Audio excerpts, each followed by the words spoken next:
Praise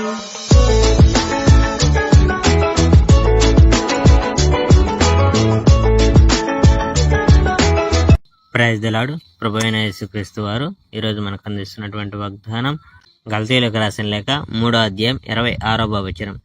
యేసుక్రీస్తునందు మీరందరూ విశ్వాసము వలన దేవుని కుమారులై ఉన్నారు.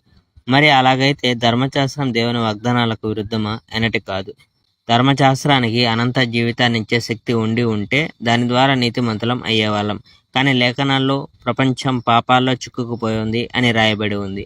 ఇలా ఎందుకంటే యేసుక్రీస్తు పట్ల ఉన్న విశ్వాసం వల్ల వాగ్దానం చేయబడిన వరము విశ్వాసం ఉన్న వాళ్ళకే ఇవ్వబడుతుంది.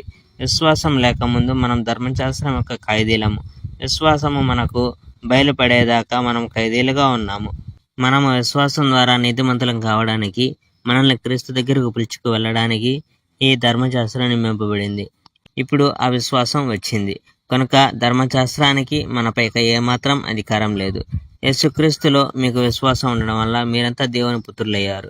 ఎందుకంటే క్రీస్తులో బాప్తిస్మం పొందిన మీరు క్రీస్తును ధరించుకున్నారు.